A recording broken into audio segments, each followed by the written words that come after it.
Let's have my errands up there. Let me just grab a coffee. You can have a seat. It's gonna be very relaxed. Okay. Don't mind my dogs back here. You're fine. And Those are my two Paris. there. And then another dog, a husky, back there.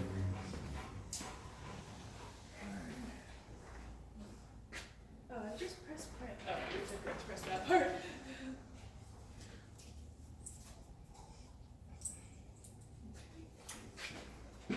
Alright, I just need you to sign and then I'll give you an option for the receipt.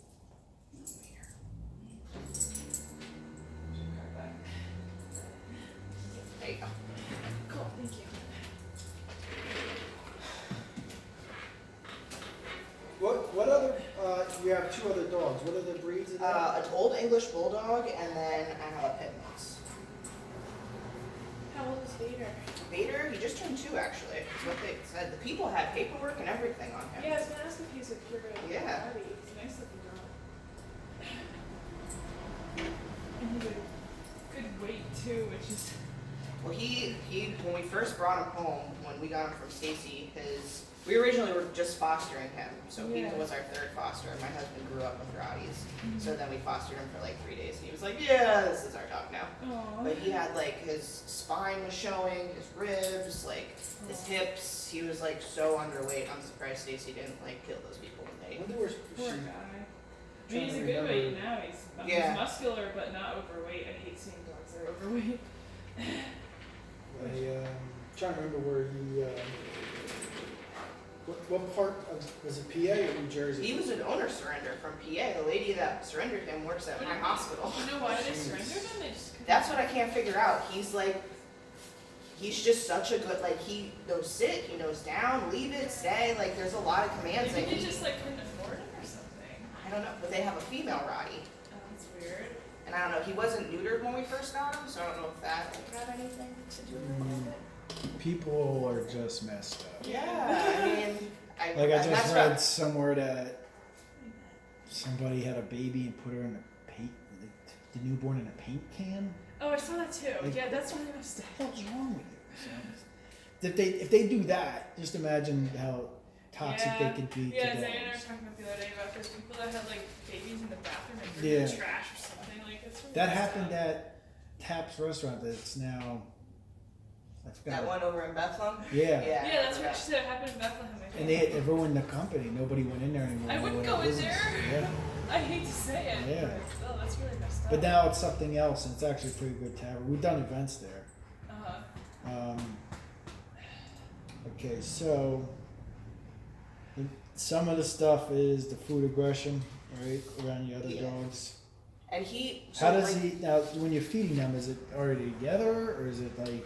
No, so I feed my 2 other ones in the same room together, Mhm. and I have him separated because at my male pit mix, when he's done eating, he won't go and try to get the other dog's food, but he'll just stand there and look at them like, okay, if you're gonna stop, then I'm gonna come and take what's left.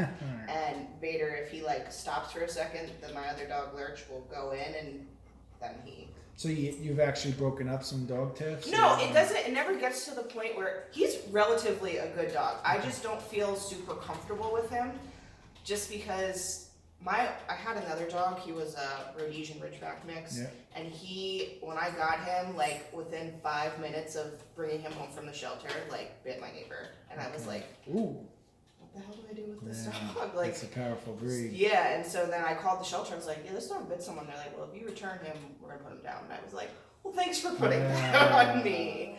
So then I went to 2 different trainers. One was like, all like, oh, happy, you, like I follow your page and all the positive, stuff, Oh, yeah, clicker that's- training, and he just like, he was a smart dog, but he had a lot of like leash reactivity, he had a lot of like fear-based anxiety, so then I took him to some place, up off of like 309, I don't think they're even a thing anymore, but they did the off-leash, the collar training Oh, or okay. whatever.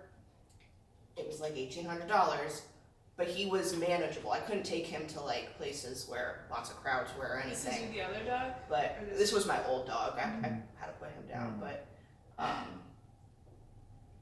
that I was able to manage him for you know, the 13 years that I had him. Sweet. So then, once I got my other dogs, after we put him down, my other two are just about a year old. So I took my Old English Bulldog to a puppy training class, and she was like out of control. She had no, like in my house, she would focus on me, but I couldn't get her to like, she's so excited when she sees other animals that the positive training thing that we did, I mean, I basically threw away $200 because she did nothing at the class. And like, I would ask the lady, like, what should I do to make her focus or correct this or do anything? And it was just like, well, just keep trying, we'll just keep doing this. So at home, in the yard, off, like, even I would do it, she was like, you really gotta focus when there's other dogs around. I would do it outside my neighbor's fence, all the class, like, stuff. But there was never an interrupter or a punishment? No. Okay. Like, we hear that all the time, because what happens is we're using positive reinforcement a big Yeah. joint of the day. And I remember that And other that's- dude's class, my dog, it Because changed like that. You're And gonna I was change. like, You're gonna teach the dog when you're teaching something. You're using positive reinforcement, Yeah. teaching a new behavior, this and that. But then, if the dog is acting out, you have to tell them not to do that, right, and then reward them when they do it again. So, like, if they act out outside the home, you can stop them, right, and say, "Hey, Yeah. So, in our own species, we do this, but for some reason, in dogs, they're like, "Oh no, Yeah. we can't do it." But like, if I take my kids to Dorney Park, they're a little bit more hyped up and anxiety. Like, "Oh, we've got on this, we're this." right. Like, no. We're gonna calm it down, and we're gonna go on this ride when we can. We're not going to the water park right now. Like, that's Yeah. a punishment. I'm telling them, or controlling an interrupter. I'm controlling the situation and then telling them what we're gonna do next. So, I have a funny story with my kid on the water slide. I waited like 45 minutes to get up there, and he was about 5 years old at the time. And we got up there at Dorney Park, and all of a sudden, the lady's like, "Next," and he's like, "I'm not doing it." I said, she's like, "I'm sorry, he doesn't want to do it, so we're not, don't make him do it." As soon as she turned around, I like did like the Christmas story with the Santa Claus thing. And he went down the slide, and I went down, and then we got down to the pool, and he was like, "That was amazing, Dad. We gotta do it again." So like, not to get the dog, get the human over the fear, get the dog over the fear. Sometimes we have to give them a little edge, and like that. I hear that stuff all the time, and it makes me mad because it's like, here you're struggling, and it's like, why don't you just tell them I the threw real money away for that. With this guy. I mean, he's like relatively well behaved. I Yeah. have my other two. He is great with them. He's, even how crazy my female is, he just is kind of chill like this all the time. There's just some things like, it reminds me of like my other dog. Like my husband the one time came home, and I don't know if his last owners weren't like super nice to him, but my husband like took his paperwork out of his lunchbox, and the dogs were all happy to see him. So he like took the paperwork and bopped my two on, just like on the nose as like a playful. He went to do it to him, and he like threw his body Down. to the ground. And I was like, Oh, he's just being submissive. Yeah. I mean, that's a good thing. At least he didn't go in The other way, offensive. yeah.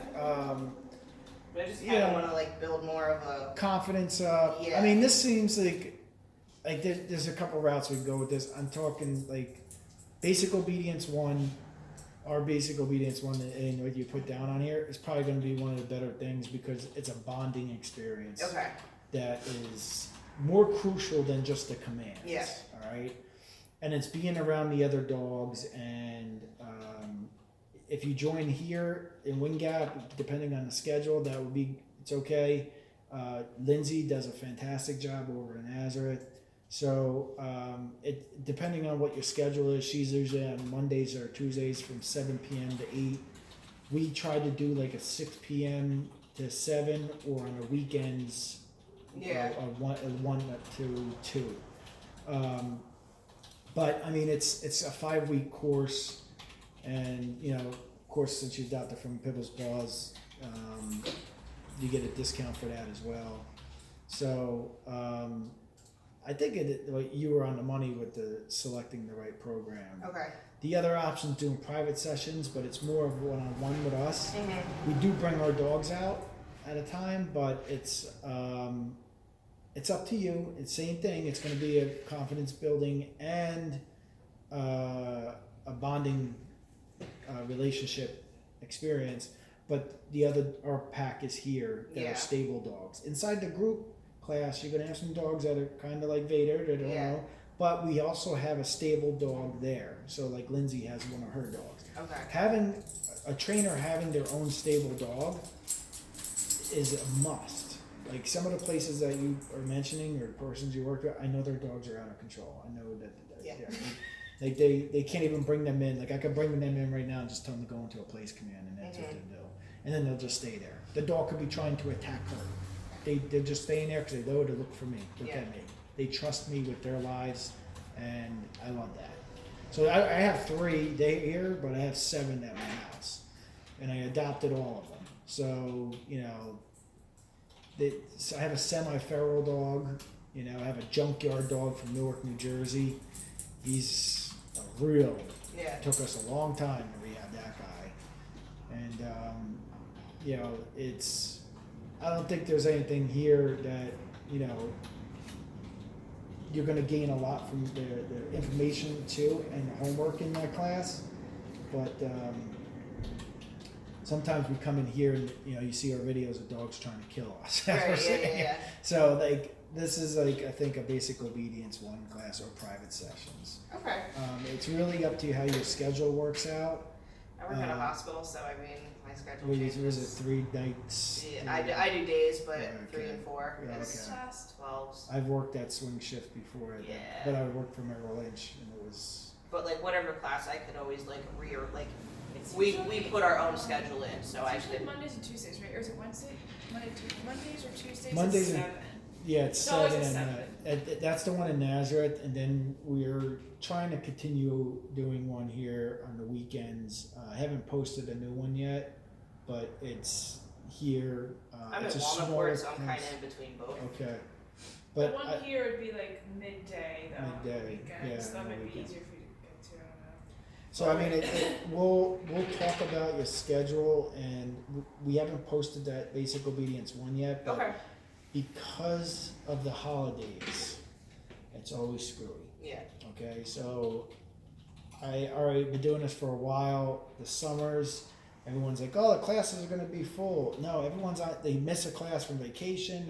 I got vacation. Right, So it's like once September starts, like classes are full all the time. So we're trying to work in schedules where somebody, like, if they be committed to the class, 5 sessions.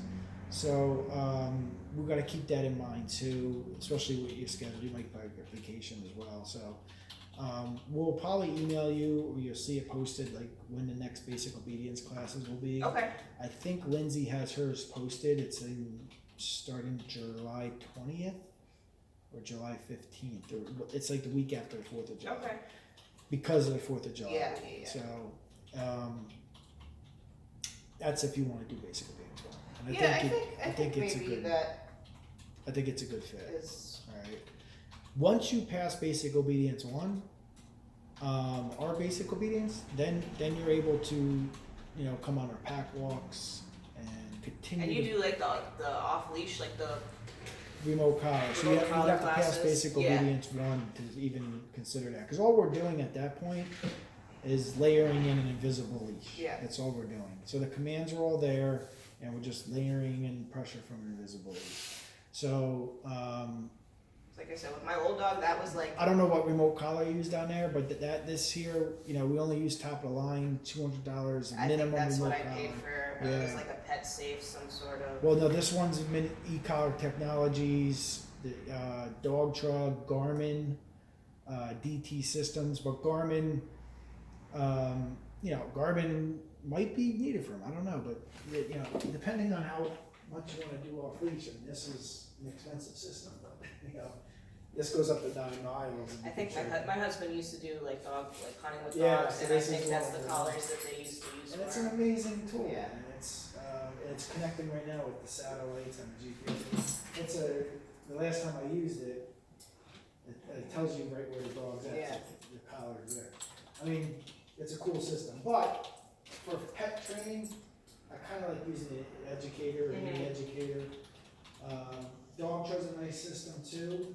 The systems are waterproof, and they go up to a half a mile. So it's a pretty far distance. When we start doing it out in the yard, you're talking about a quarter-mile Yeah. distance. So from one end to the other. So it's pretty cool to see. I post that with Scarlett. That was about a quarter mile. Okay. So cool. We'll end the video here and we'll talk about setting it up.